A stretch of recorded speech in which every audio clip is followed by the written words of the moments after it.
o versículo 18, quando Jesus citou Isaías 16. Queremos ver e participar no cumprimento de levar a boa nova aos pobres, anunciar a libertação aos prisioneiros, dar vista aos cegos, pôr em liberdade os oprimidos e proclamar o tempo favorável da parte do Senhor. Meus irmãos, estou aqui para ajudar a lembrar-nos que temos o privilégio de servir um Deus que quer ouvir do seu povo.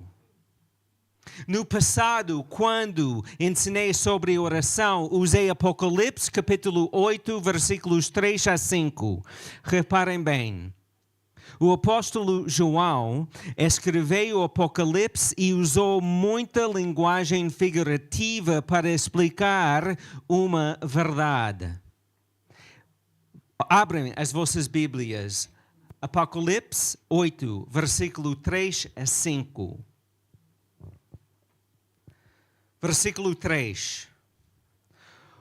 Outro anjo veio colocar-se diante do altar com incensário de ouro. Deram-lhe muito incenso para o oferecer juntamente com as orações de todos os santos. Onde estavam as orações do povo de Deus? Incensário. E o anjo estava a colocar onde? O altar. Sobre o altar que se encontra diante do trono. Versículo 4. E pela mão do anjo subiu diante de Deus o fumo do incenso, juntamente com as orações dos santos. As orações estavam a subir para onde? Diante de Deus. Quer dizer, Deus estava a receber, ouvir, receber as orações do seu povo. Versículo 5. Então o anjo pegou no incensário, encheu-o de brasas que tirou do altar e lançou-o para a terra. Nisto houve trovões e estrondos, relâmpagos e terremoto. Com linguagem figurativa, João está a explicar que Deus recebe, Ele ouve, Ele recebe as nossas orações e elas têm efeito. No seu tempo devido, Deus responde às orações do seu povo.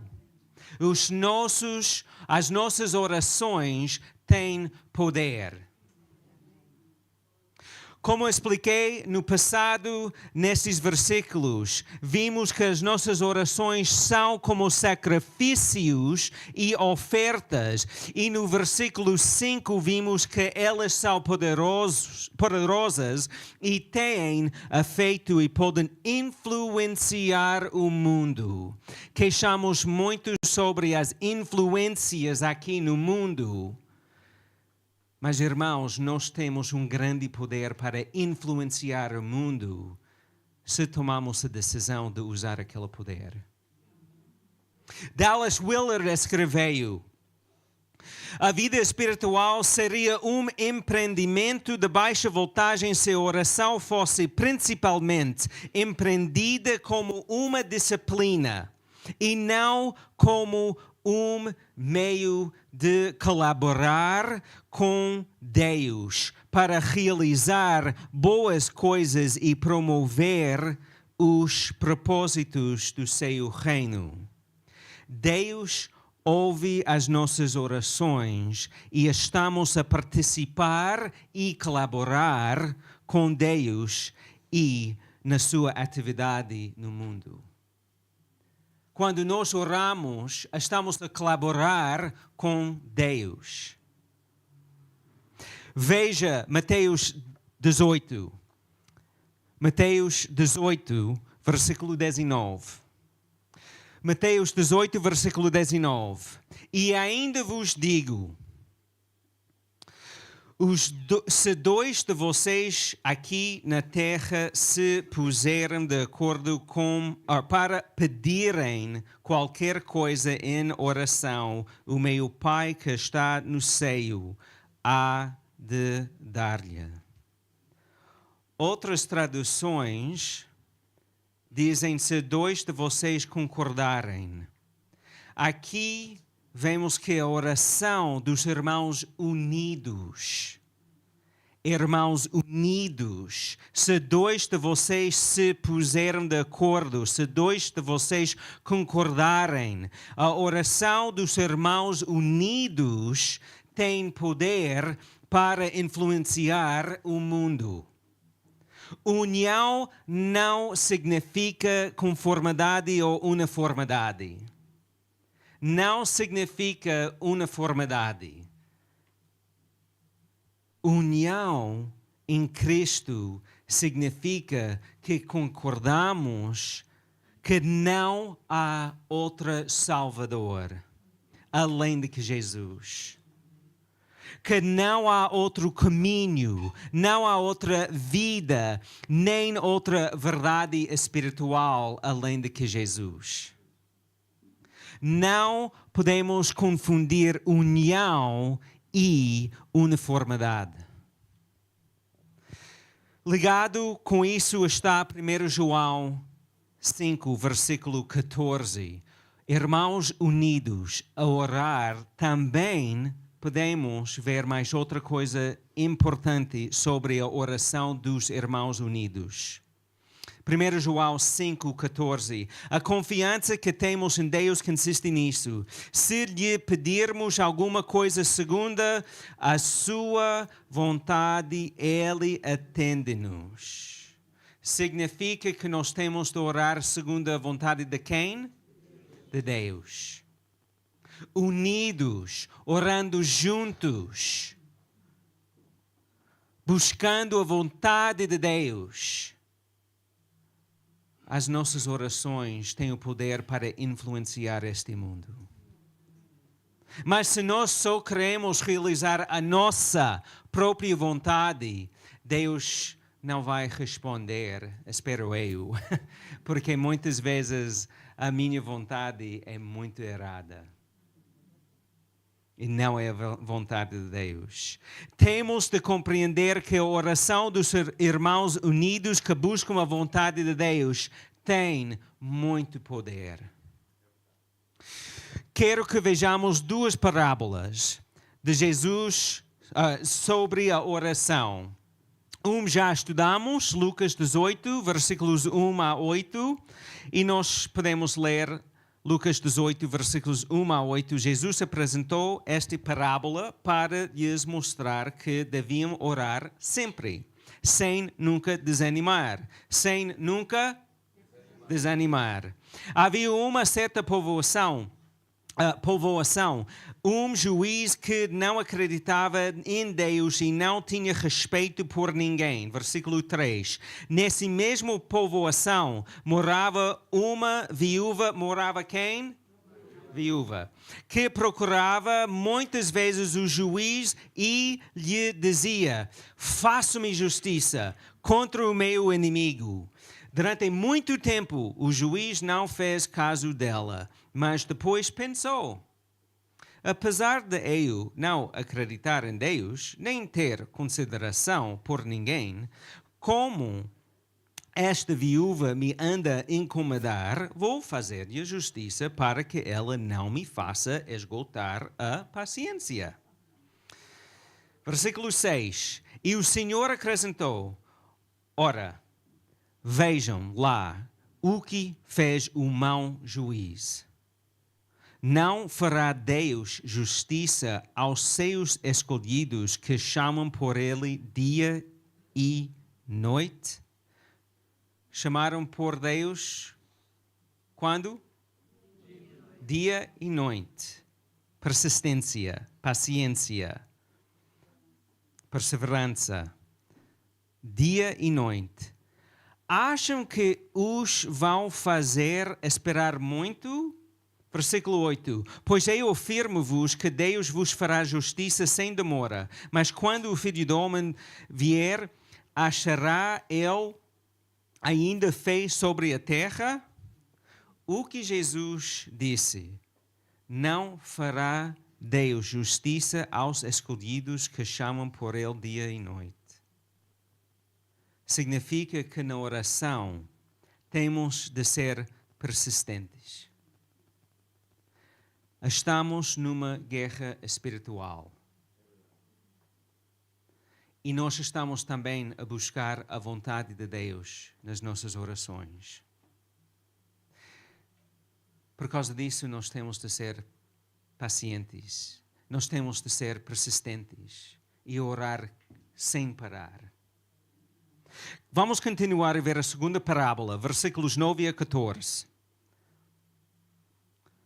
Jesus propôs mais outra parábola para alguns que se julgavam pessoas muito justas e desprezavam os outros. 2 homens foram ao templo para orar. Um deles era fariseu e o outro cobrador de impostos. Fariseu, ele era doutor da lei, ele era muito importante, religioso, sabia tudo sobre Deus que ele pensava. Agora, o outro era uma pessoa que, diga, do mundo, é uma pessoa que mesmo estava a trabalhar com o Império Romano que estava a oprimir mesmo o povo de Deus. Estas duas pessoas nesta história apareceram ali e foram para o templo. O fariseu, versículo 11, orava assim: ó Deus, agradeço-te porque não sou como os outros, que são ladrões, injustos, adúlteros, vocês estão a prestar atenção, isso é bom? Nem como este cobrador de impostos. Agora, quando eu quero que vocês respondam, ninguém responde. Versículo 12. Jejum 2 vezes na semana e dou a 10ª parte de tudo que ganho. Mas o cobrador de impostos ficou à distância e nem sequer se atrevia a levantar os olhos para o céu. Apenas batia com a mão no peito e dizia: ó meu Deus, tem compaixão de mim, que sou pecador. Jesus concluiu: afirmo-vos que o cobrador de impostos foi para a sua casa justificado aos olhos de Deus, ao contrário de fariseu. Pois tudo aquele que se engrandece será humilhado, e tudo o que se humilha será engrandecido. Humildade na oração é importante. Humildade na oração é importante. Eu posso orar, Deus. Pedro, ontem Deus, ele me chateou. Eu estou mesmo frustrado com Pedro. Como é que eu vou trabalhar mais com Pedro?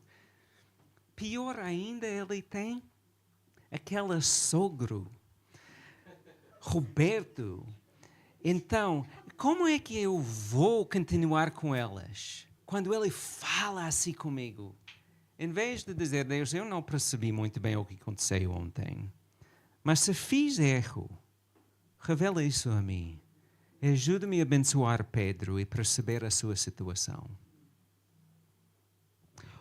Humildade na oração é importante. Eu não tenho nenhum problema com Pedro, nem Roberto, mas não podemos falar sobre Pajó. Então, estou a brincar. Então, humildade na oração e pregação é importante.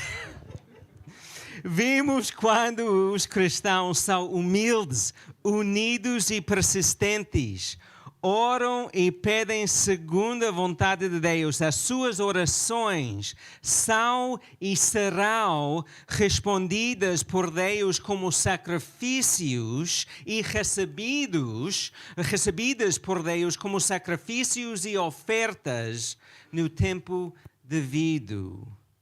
E terão grandes efeitos. Vamos lembrar o que li no começo da minha pregação. Avivamento costuma ser a resposta de Deus às orações unidas do seu povo. Já vimos versículos importantes sobre a oração e agora vamos ver um panorama histórico sobre avivamento. Não temos tempo para estudar todos os avivamentos, mas os que vamos ver hoje são importantes. E nota bem que os primeiros exemplos são de Europa. Muitas vezes pensamos, estamos na Europa, Portugal, isso é muito difícil. Não estou a dizer que não é, espiritualmente, não estou a dizer que não é. Mas veja bem a história. E estas histórias, primeiros que vou contar, vou explicar, elas são da Europa. E no ano 635, Edano na Irlanda foi para a Escócia. E ele pacientemente interagia com o povo e caminhava de uma aldeia à outra. Lentamente, o povo começou a despertar interesse pelo cristianismo e começou a pensar sobre o que ele estava a fazer e dizer. Este avivamento foi caracterizada por uma comunidade que mantinha uma prática regular de oração e leitura da palavra de Deus e cujos membros compartilhavam uns com os outros tudo que tinham. Antes do cristianismo, elas não eram assim. Mas foi cristianismo, avivamento, que transformou o povo num povo que orava, leia a palavra e que cuidaram um do outro. Agora, antes de começarmos a estudar a segunda história, eu quero mostrar um vídeo. É 4 minutos. E como eu disse no passado, eu sempre procuro vídeos que são feitos na língua portuguesa de Portugal.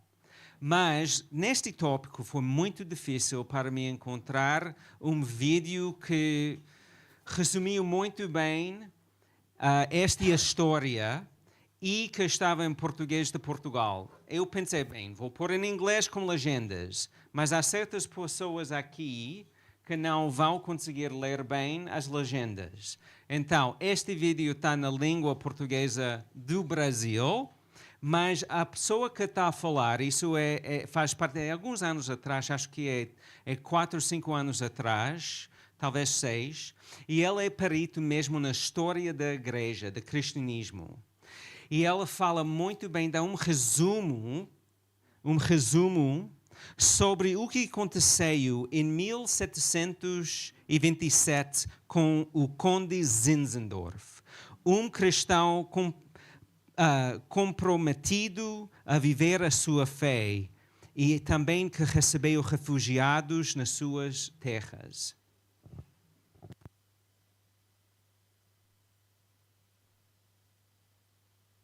Esse tema é fruto de uma passagem em Apocalipse, mas hoje eu queria compartilhar com vocês um pouco de uma história que nos inspira muito em relação a esse tema. É a história dos irmãos morávios. Essa história começa no século XV e XVI. Existia um grupo de irmãos chamados Irmãos Unidos, que vieram fruto da pregação de alguns pré-reformadores, John Wycliffe, John Huss também. E durante a Guerra dos 30 Anos, que aconteceu na Europa, vários desses irmãos foram perseguidos e até mortos. Então, durante esse período, vários irmãos unidos que moravam na Morávia, por isso o nome Morávios, eles foram acolhidos por um conde chamado Conde Zinzendorf.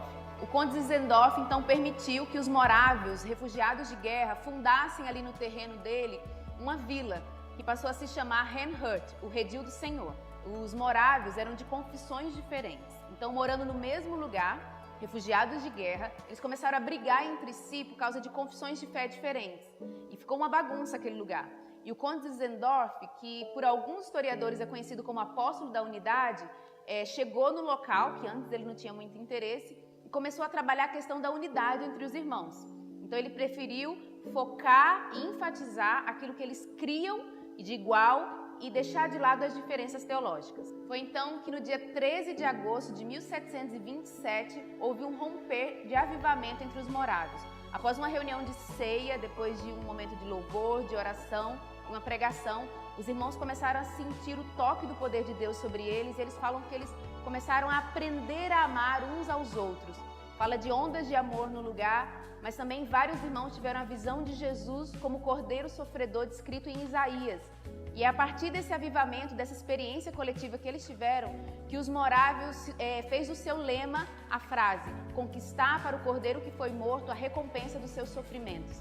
É muito interessante notar que durante o avivamento, vários irmãos combinaram, fizeram uma aliança de oração, de orar 24 horas, uma espécie de relógio de oração. E essa reunião resultou em nada menos do que 100 anos de oração 24 horas por dia. A oração entre os morávios foi o segredo e a chave para tudo que eles viveram. Porque os morávios não foram irmãos ou um movimento apenas que se dedicou à oração ou à teologia. Foi um movimento que conseguiu unir tudo isso. Oração, honra às escrituras e missões. Foi baseado nesse avivamento e nesse relógio de oração que os morávios foram os primeiros missionários modernos. Isso mesmo. Jovens se dedicavam, davam as suas vidas, indo para lugares que o evangelho nunca tinha chegado ainda. O que a gente mais gosta no movimento morávio é que ele consegue unir aspectos tão divergentes e diferentes que a gente vê no corpo de Cristo em um movimento só. Primeiro, eles honraram o legado anterior, de gerações anteriores a eles, como John Hus, John Wycliffe, Comenius e inclusive Lutero, com honra na palavra e pregações cristocêntricas. A segunda coisa é que eles amavam oração, era um povo de oração que orou durante 100 anos e essa foi a base para cumprir a grande comissão na época moderna.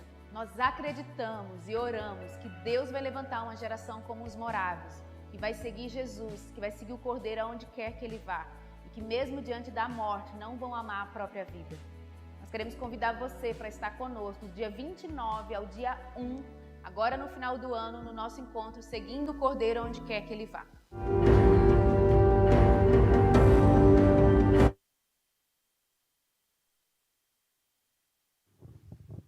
Agora, Zinzendorf, aquela Conde Zinzendorf, ficou perturbada pelo facto que havia divisões entre os refugiados cristãos e, ao mesmo tempo, pela falta de união entre os cristãos e os refugiados. Cristãos que já estavam lá a viver e receberam os refugiados. Zinzendorf mudou com sua família da sua casa grande para viver no meio dos refugiados. Ele ensinou sobre união e perdão e promoveu a oração juntos. Um arrependimento começou e as pessoas de todas as igrejas diferentes passaram a orar juntos 24 horas por dia, 7 dias por semana. Nasceu um movimento de oração que durou 100 anos. 24 horas, 7 dias por semana, durante 100 anos, pessoas estavam a orar. E também nasceu o primeiro movimento moderno de missões. E hoje, a Igreja dos Irmãos Morávios ainda existe. Esta é a história de avivamento, mostra oração, arrependimento e união. Foi necessário para Deus derramar o seu Espírito Santo e abençoar o seu povo e transformar o mundo através destes irmãos. Agora vamos aprender sobre o movimento do Espírito Santo que o Espírito Santo trouxe de Escócia. Um pastor em Escócia relatou que em fevereiro de 1742, antes do avivamento, antes de começar o avivamento, o povo de sua igreja realizava orações fervorosas e extraordinárias em grandes reuniões, orando especialmente pelo sucesso do evangelho. 3 meses depois, 3 meses de oração, os cristãos começaram a viver um avivamento. Os recém-avivados manifestavam um amor ardente uns pelos outros. Novas reuniões de oração eram estabelecidas e foram frequentadas tanto por idosos como por jovens. As pessoas reuniam-se para orar. Estavam avivadas pelo Senhor e o número das pessoas aumentava e elas oravam ainda mais. Oração, união, zelo pelo Senhor. Um pastor na Escócia que se chama John Erickson escreveu um livro muito pequeno que pediu aos cristãos da Escócia e em outros lugares a se unirem em oração para realizar um avivamento. Ele enviou a cópia do seu livro para um homem que chama-se Jonathan Edwards, na América. E Jonathan Edwards, depois de ler aquele livro, Deus usou ele para um grande despertamento que aconteceu durante 10 anos nos Estados Unidos, começando em 1730 até 1740.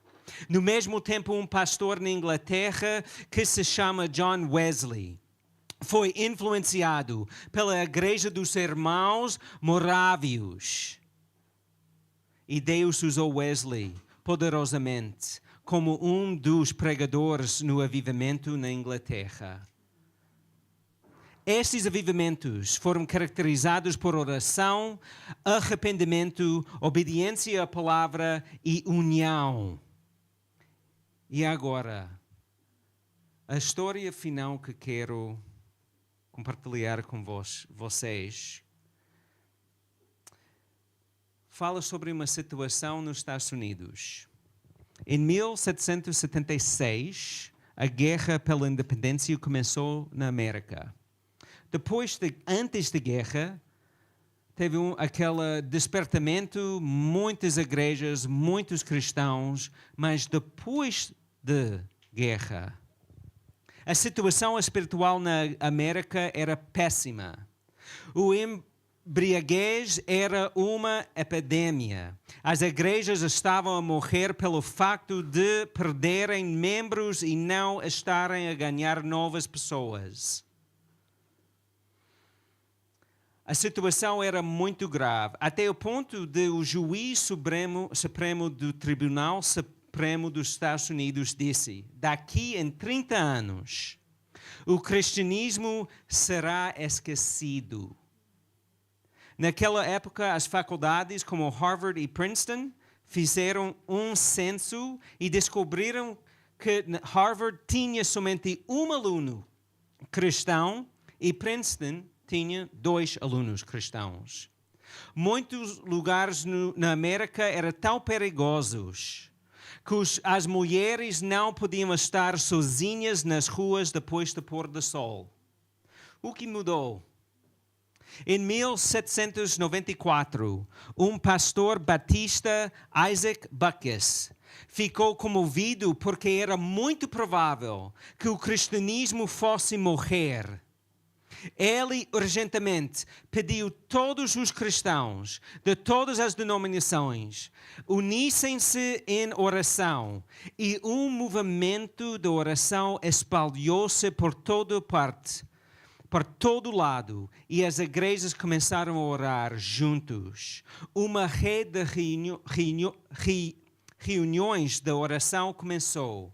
Igrejas oraram juntos. Pastores de igrejas diferentes oraram juntos. Regularmente elas juntaram-se para orar. Igrejas uniram-se com outras igrejas para orarem e clamarem a Deus. Alguns reuniram-se todas as semanas, outras 2 em 2 semanas, outras a primeira ou segunda-feira de cada mês. E depois de 3 anos de oração, 3 anos, o avivamento começou. Persistência. Todas estas histórias são exemplos de oração de cristãos unidos que arrependeram-se dos seus pecados, das divisões, com persistência reuniram-se perante Deus para clamar e pedir a transformação das pessoas. Clamaram pela salvação das pessoas. E Deus respondeu. E eu apresentei somente um panorama histórico. Não falei sobre o avivamento coreano, que começou em 1903. Não falei sobre grandes avivamentos galeses em 1904 e 1905. Não falei acerca do avivamento da Rua Azusa nos Estados Unidos em 1906 e durou 3 anos e transformou a igreja até hoje. Não estudamos o avivamento do leste da África, que começou em 1930 e durou 20 anos e transformou a igreja e as pessoas no leste da África. Não apresentei o avivamento nas Ilhas Híbridas em 1949.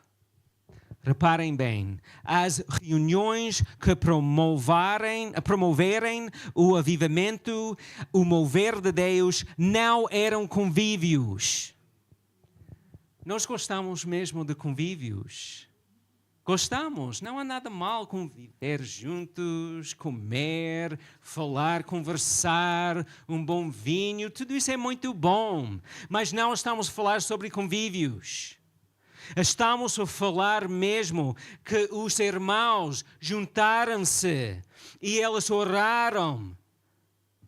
E Deus derramou o seu Espírito e Ele curou espiritualmente as pessoas porque o seu povo reuniu-se em oração. Vimos versículos importantes sobre oração, também um panorama da história. E agora, a minha pergunta: o que vamos fazer? Será que Portugal já está tudo bem?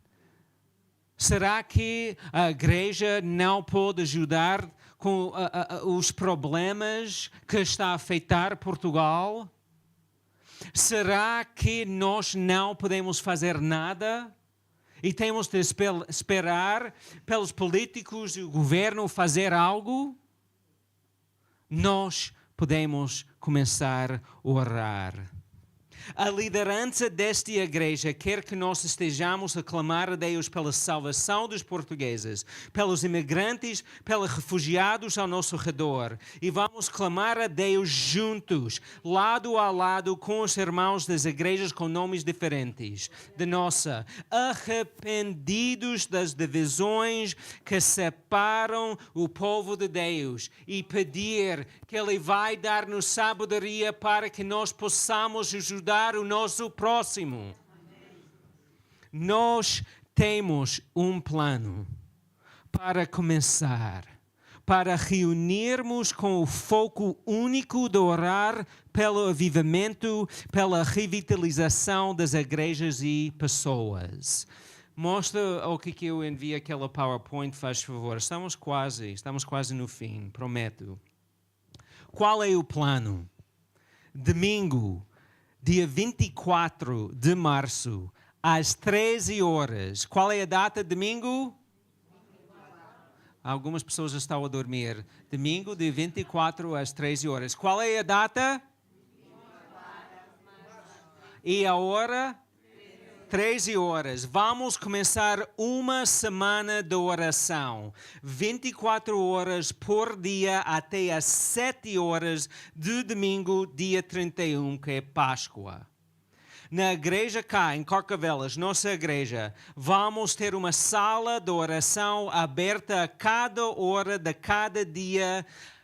E nós vamos começar dia 24 de março às 13 horas até às 7 horas de domingo de Páscoa, dia 31.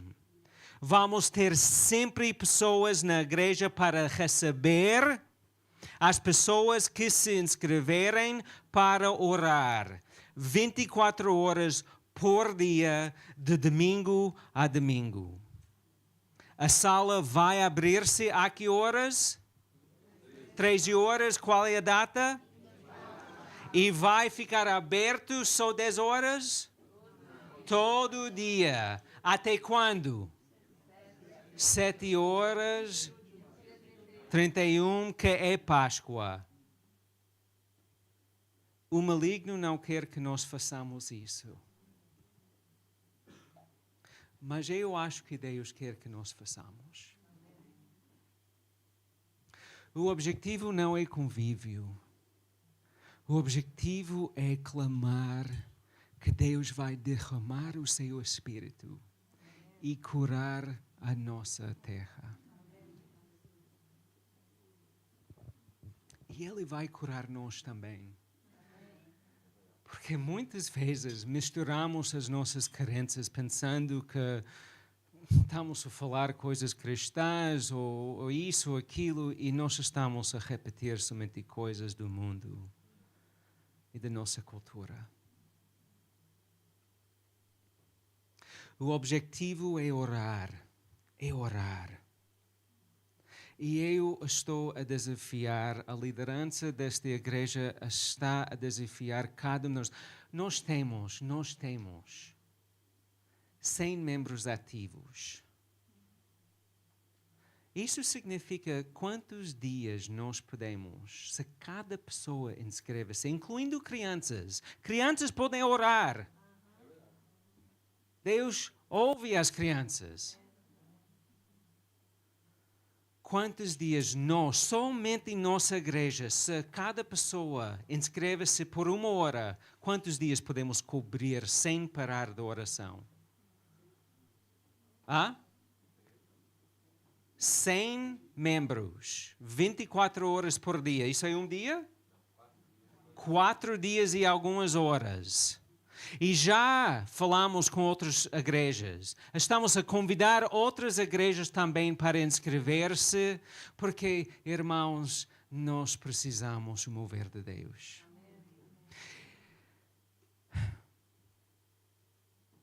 Eu quero concluir com uma citação do Dr.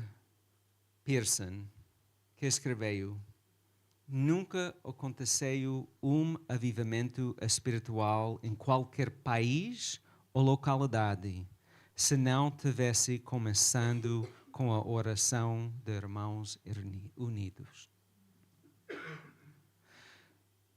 Algumas pessoas talvez vão pensar, isso é muito estranho. Como é que vamos fazer isso? Irmãos, a história mostra a verdade. Que quando o povo de Deus uniu-se e clama a Deus, Ele responde. Talvez vamos precisar fazer isso 4, 5, 6, 7, 10, 12 vezes por ano, ou mais, para ouvir de Deus. Mas amamos os nossos amigos não cristãos? Amamos. Nós queremos que eles tenham um relacionamento pessoal e íntimo com Deus. Não queremos? Irmãos, eu quero encorajar cada um a inscrever-se. Temos o website onde vocês podem ir, tem calendário, e vocês podem inscrever-se 1 hora. E estou a dizer, vai ser sempre pessoas aqui para receber a pessoa que quer orar durante aquela semana. Se às 3 da manhã, um casal vai estar aqui para receber a pessoa. Temos café, temos água, o que precisa aqui é sala de oração, até daqui em 1 hora. Sempre vamos ter pessoas a fazer isso.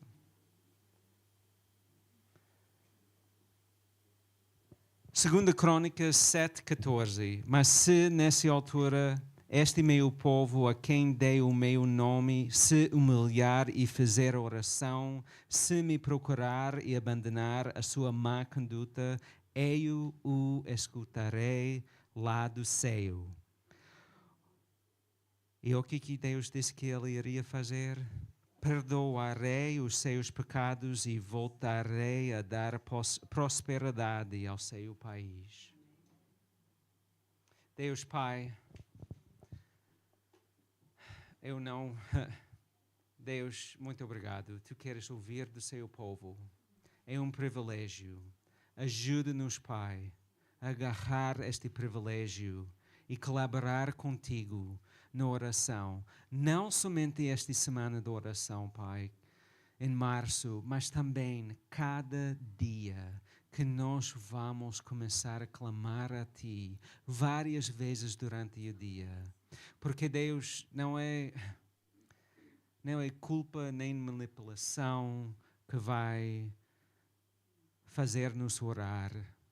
É só quando nós percebemos que é mesmo um privilégio, porque Tu és um Deus que quer ouvir de nós. No nome de Jesus. Amém. Espero que vocês tenham uma boa semana, todos que estão aqui e também aqueles online.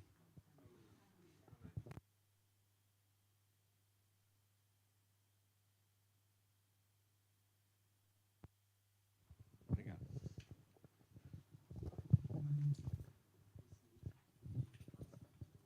Não percebi. Tá bem.